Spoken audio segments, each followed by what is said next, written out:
Hello, so we are going to be looking at ENG421 now, and today we are going to be looking at the topic varieties of English in Nigeria.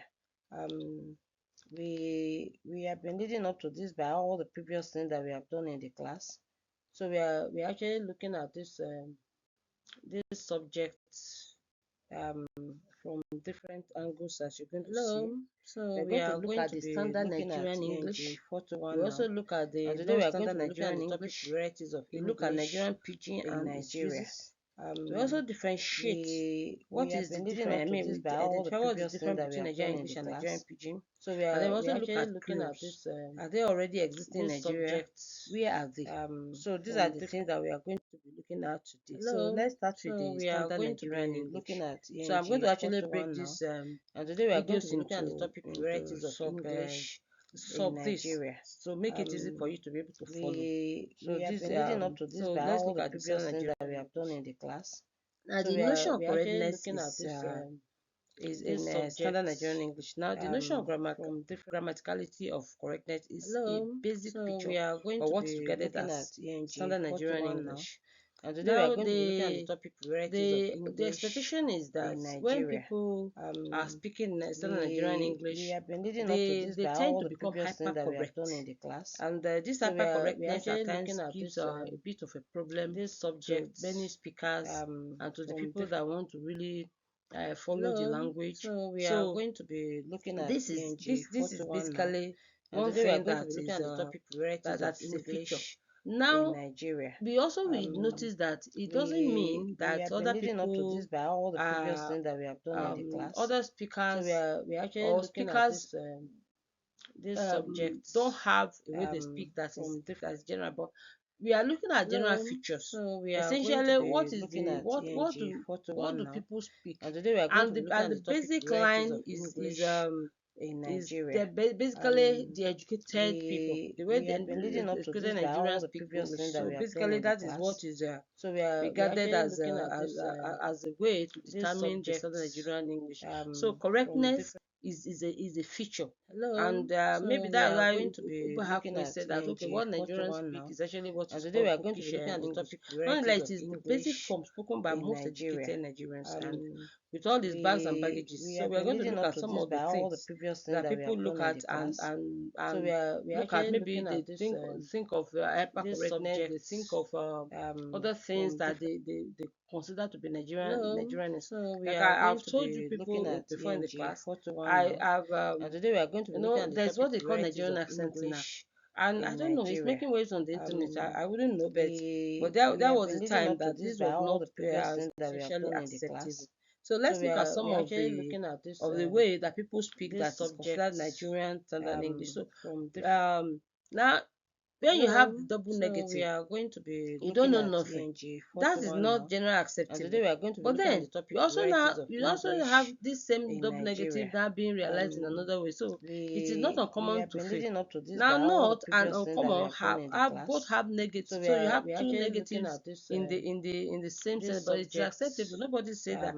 It's even be used as a formal expression. So we are I'm not ungrateful for your help. Now this is also an acceptable kind of spoken English.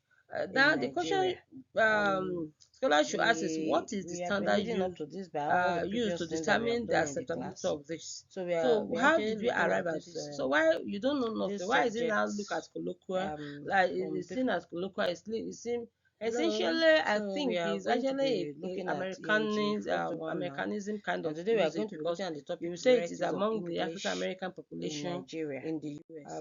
So let's look at another one. Now there is confusion of the standard British English and the standard American English, and this is usually a problem.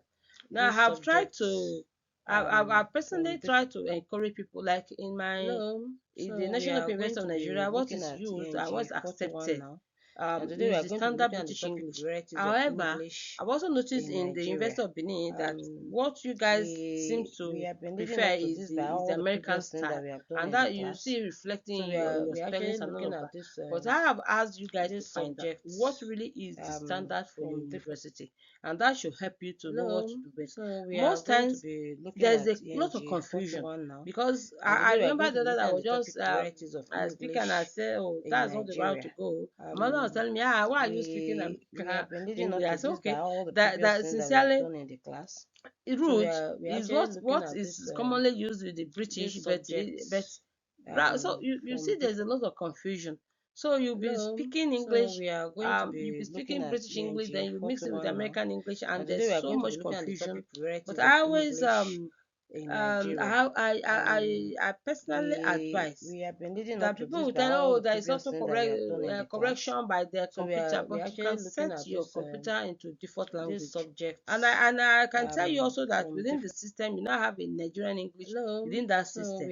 Whether it is now confused or not, I don't know. But then the point that we are making here is that there's a lot of confusion, and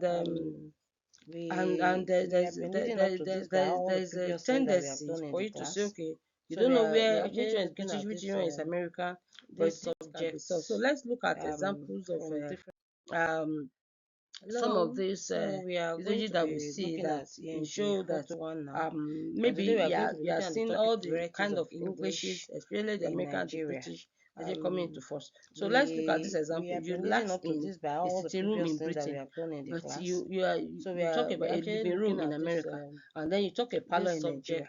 Of course, most people have moved to sitting room or living room now. Anyway, what is common is sitting room now in Nigeria, but then we grew up to hear you say parlor, and which also means sitting room. So when you say room and parlor, we are talking about a room and a seat area within an apartment, or what you say flat in the British in the British parlance. So fill in a form.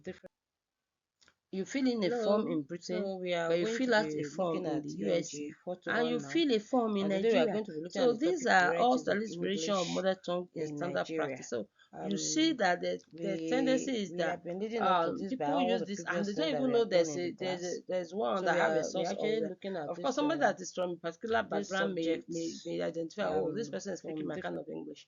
But with the Nigerian, okay, you can follow with the type. So some necessary criteria for then you want to standardize of English in Nigeria. So some standard form you may wish to look at as a way, a criteria for standardization in the standard Nigerian English. Now, acceptability is the major factor, because most time when you speak this high and mighty RP, people look at you as an affectation, as we have discussed under the classification by the different scholars. We look at different scholars and we look at and it is at the top of it, or the least used is the one that you call that what the native speaker in Britain will likely call their own standard, and people will look at it that when you speak with that kind of accent, they look at it that you are being affectitious. Then you have codification, of course, this also is an important part, because you must have a standard, and that standard cannot be except you try to put them in a format that everybody can say, okay, you can see what is being done. Then you also see that it's used by the educated elites. So they become the standard for many people to aspire to. Anyway, in a general, what is generally discernible by all around, or intelligible to all around. So intelligible to all users and beyond. Now you cannot say you're speaking Nigerian English, then it can only be within the border of Nigeria. So it has to also be something that other people can actually follow or listen to, or be able to decipher in Nigeria. So then it's not necessarily RP in form.